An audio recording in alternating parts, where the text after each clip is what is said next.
చేసినప్పుడు దాదాపు 6,300 కోట్ల రూపాయలు బియ్యం వీళ్ళు లెక్కలు చూపించి ఇక్కడ తరలించేశారు.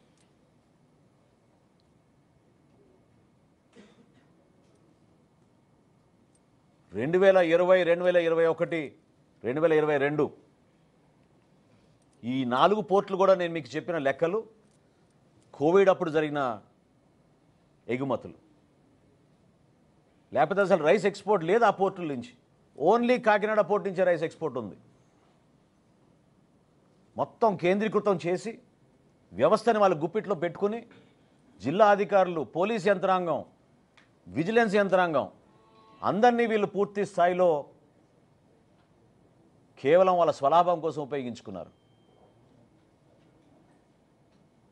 ఎందుకు మాట్లాడలేదు ఇదే కన్నబాబు గారు, ఇదే ద్వారంపూడి చంద్రశేఖర్ రెడ్డి గారు గతంలో ఎందుకు మాట్లాడలేదు? వాళ్ళకేమున్నాయి వాటాలు అక్కడ? మానస కంపెనీకి 7 ఎకరాలు భూమి ఇవ్వలేదా పోర్టులో? మొన్న పవన్ కళ్యాణ్ గారు చాలా స్పష్టంగా చెప్పారు, ఒక వ్యక్తి గురించి కాదు మేము మాట్లాడేది, ఇక్కడ ఈ వ్యవస్థ ప్రక్షాళన జరగాలి.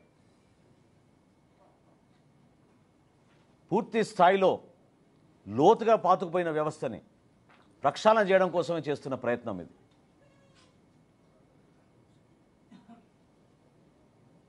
మీడియా మిత్రులకు అందరూ తెలుసు, పుంఖాలుగా మీరు రాస్తూ ఉన్నారు. గతంలో ఎప్పుడైనా ఈ విధంగా బియ్యం సేకరణ జరిగేదా? ఒక వ్యవస్థను ఏర్పాటు చేశారు. 1000 కేసుల పైన నేను మంత్రి అయిన తర్వాత ఈ రోజున రాష్ట్ర వ్యాప్తంగా బుక్ చేశాం.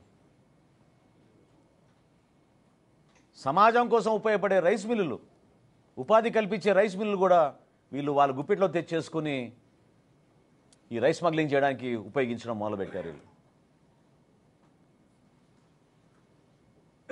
ప్రధానమైన ఆలోచన ప్రతి ఒక్కరిలో రావాల్సింది ఏంటంటే, ఈ రోజున కాకినాడ సీ పోర్ట్ని జగన్మోహన్ రెడ్డి గారు తన చేతుల్లో లాక్కోవడానికి ఇంత దౌర్జన్యం ఎందుకు చేశారు? ఎందుకు కేవీ రావు గారి కుటుంబాన్ని ఈ విధంగా హింసించి ఇబ్బంది పెట్టి భారతదేశంలో కార్పొరేట్ చరిత్రలో ఎప్పుడు లేని విధంగా బలవంతంగా 41% వాటా బిగ్గెస్ట్ షేర్ హోల్డర్గా మార్చారు ఆరోబిదో రియాలిటీని ఈ రోజున.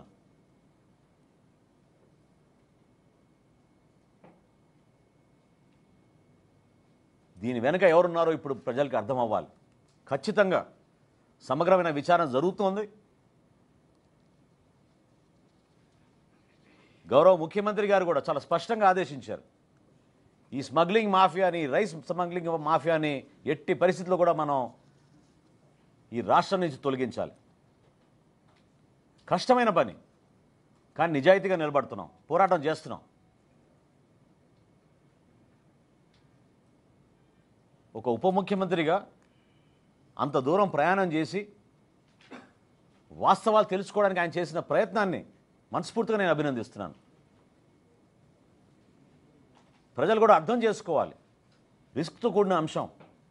ఒక బోట్ ఎక్కి ఏదైతే వెసల్ మొన్న సీజ్ చేశారో అక్కడ 640 మెట్రిక్ టన్నుల పీడిఎస్ రైస్గా నిర్ధారించామని చెప్పి కలెక్టర్ గారు చెప్పారు. పర్సనల్గా వెళ్ళి చెక్ చేద్దామని చెప్పి మేము చేసిన ప్రయత్నం ఆ రోజు కుదరలేదు.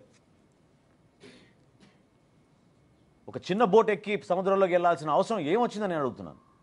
ప్రజల కోసం, సమాజానికి మేమిచ్చిన ఒక నమ్మకం, ఒక పార్టీ అధ్యక్షుడిగా, రాష్ట్రానికి ఉప ముఖ్యమంత్రిగా పవన్ కళ్యాణ్ గారు తీసుకున్న నిర్ణయం అంతిమంగా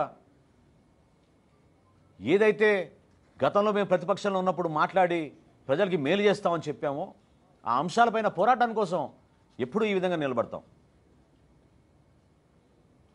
ఇందులో ఎవరికి ఎటువంటి అనుమానాలు రావసరం లేదు.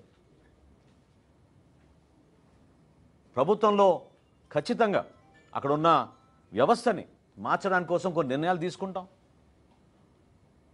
ప్రక్షాళన జరగాలి, జరుగుతుంది కూడా. అదేవిధంగా అంతిమంగా ఇంత అద్భుతమైన పథకం సామాన్యులకి, ప్రజలకి అందించాల్సిన ఈ బియ్యం ఈ విధంగా దళారుల చేతిలోకి వెళ్ళిపోయి ఇంత నష్టం కలిగించినప్పుడు అరికట్టాల్సిన బాధ్యత కూడా మా పైన ఉంటుంది.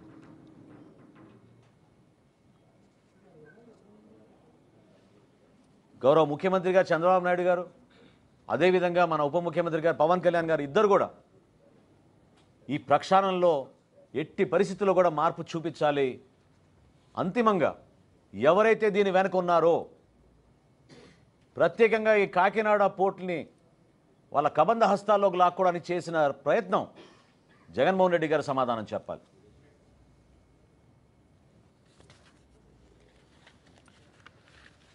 Thank you.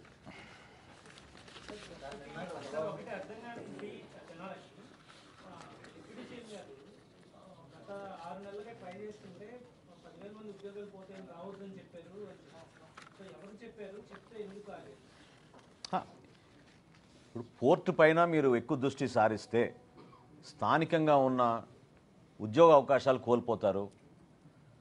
అక్కడ ఉన్న హమాలీస్ వాళ్ళు ఇబ్బంది పడతారు. మీరు ఇటు పక్కన వస్తే ఇబ్బంది కలుగుతుంది అనే సమాచారం అనేక కోణాల నుంచి, అనేక సోర్సెస్ నుంచి ఆయనకు అందుతూనే ఉంది. కానీ మీరు అర్థం చేసుకోవాల్సింది ఏంటంటే, వేచి చూశారు. సమయం సందర్భాన్ని బట్టి పవన్ కళ్యాణ్ గారు రియాక్ట్ అవుతారు. సమాచారం అందింది, సమాచారం అందినంత మాత్రాన తొందరపడలేదు. దానిపైన అవగాహన తెచ్చుకొని ఇది వాస్తవం కాదా తెలుసుకుని అప్పుడు రియాక్ట్ అయ్యారు ఆయన.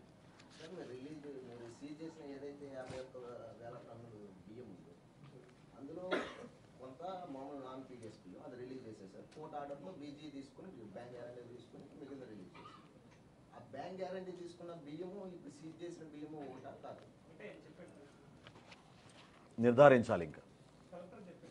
ఓకే, అది మీకు ప్రత్యేకంగా ఉండొచ్చు. వాస్తవం ఏంటంటే చెక్ పోస్టులు ఏర్పాటు చేశాం. ఈ పర్టికులర్ షిప్ స్టెల్లాలో 28 కంపెనీలు బుక్ చేశాయి. 52,200 మెట్రిక్ టన్నులు ఈ షిప్ కెపాసిటీ. 28 కంపెనీలు బుక్ చేశాయి ఈ షిప్ని. ఇంకా ఇన్వెస్టిగేట్ చేయాల్సిన అవసరం ఖచ్చితంగా ఉంది. అది అయిన తర్వాత పూర్తి వివరాలు మీకు ఇస్తారు.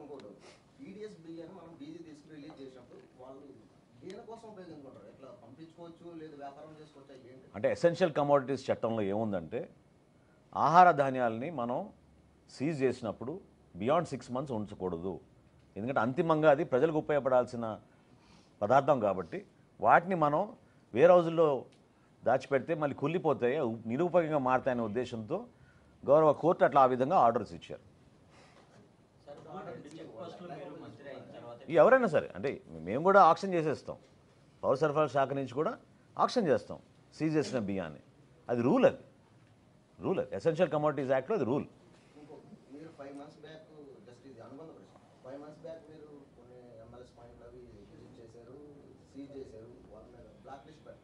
చేశాం, షూర్, తప్పకుండా.